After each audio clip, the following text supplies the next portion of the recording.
In what will go down in history as the greatest demonstration for freedom in the history of our nation. Hello, guys. I'm here to talk to you about the MLK March that took place in Washington, D.C. on August 28, 1963. Martin Luther King wanted to announce that he had a dream where segregation did not exist and everybody was treated equally. The purpose of the march was to advocate for the civil and economic rights of African Americans. It was important because it was part of the civil rights movement and it impacted the U.S. because everybody is now treated equally.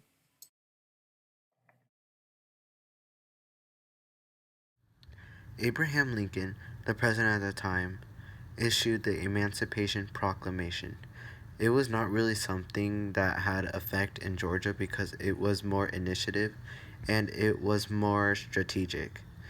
He was trying to increase the number of freed slaves in the parts of the South that could fight against the Confederacy. But the Emancipation Proclamation did very little in terms of freeing the slaves at the same time. It was issued in 1863. Finally, in April of 1865, when General Lee surrendered to General Grant in Virginia, they began to see in Georgia a real movement into freeing the slaves. But the process was very slow. The emancipation came almost place by place slowly because there were not enough federal troops in Georgia to enforce the end of slavery and the emancipation. By 1868, in Georgia, there were enough federal troops to enforce the U.S. Constitution. There was the beginning of the passage of the federal amendments to the U.S. Constitution.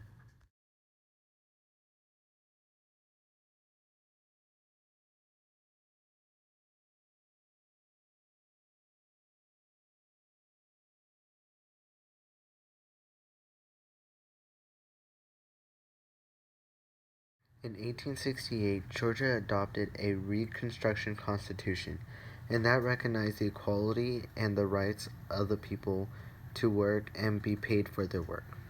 At that point, African Americans that got elected for the office.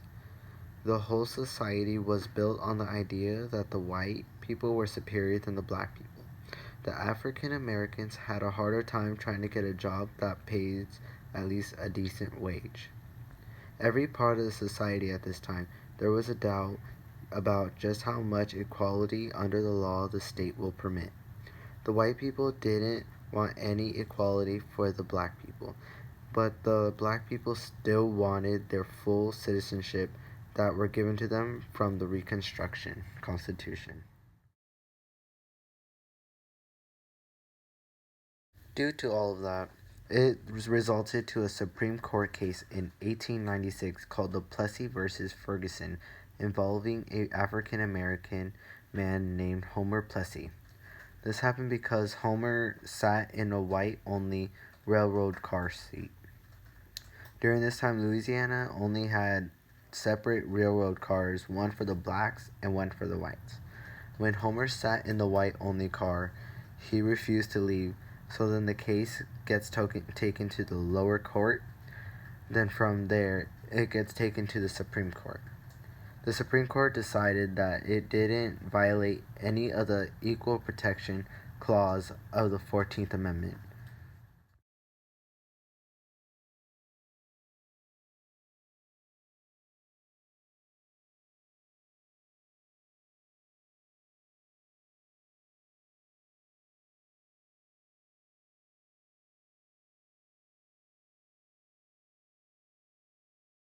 Let me introduce you to the Big Six. The Big Six was a group of the six most important African American civil rights leaders during the Civil War.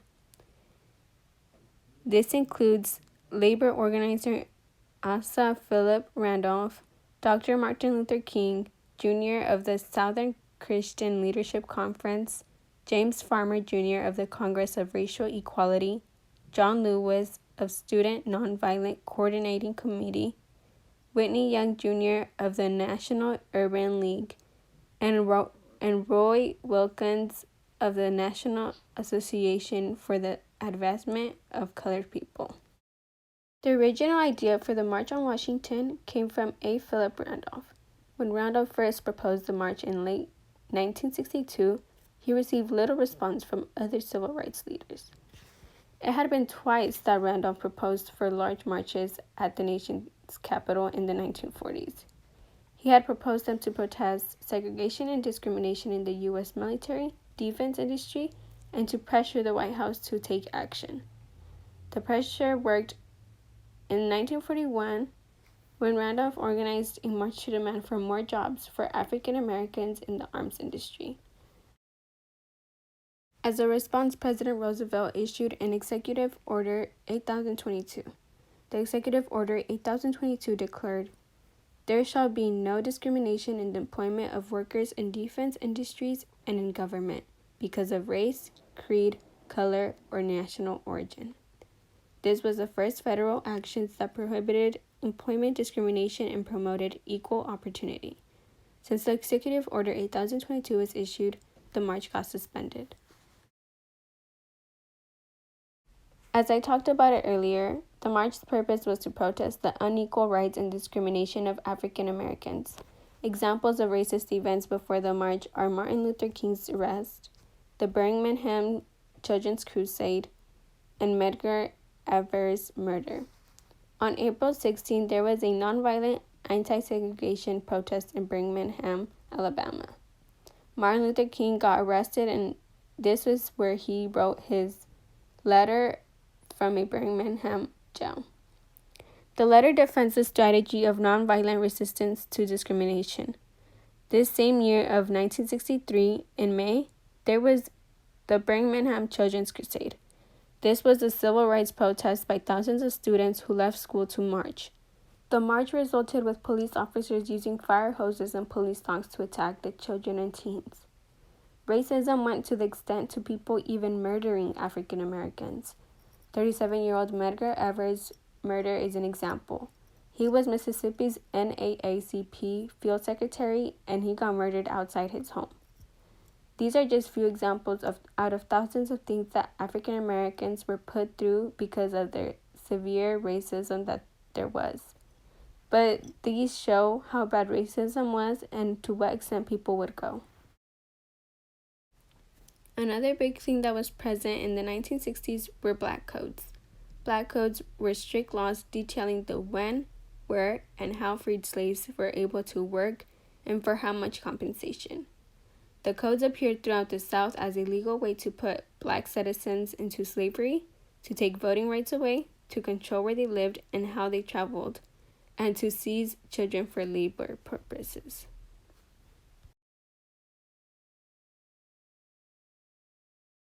Bayard Rustin was in charge of the details and organization of the march. Rustin was a veteran activist with experience in putting together big protests. He was one of Randolph's trusted associates. Working from a tiny office in Harlem and with only 2 months of planning, Rustin and his core staff of 200 volunteers put together the largest peaceful march in the U.S. history.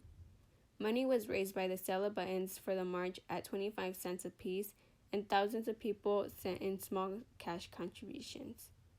Rustin worked through the civil rights and labor organizations to mail thousands of flyers to churches, labor unions, civic groups, youth groups, and professional associations. The flyers emphasized how peaceful the march was going to be. On the flyers, it stated the goals of the civil rights movement. The Big Six also spread the news through press conferences and speeches. By announcing the march, the word spread, and this is how they were able to get more than 250,000 people to present at the march.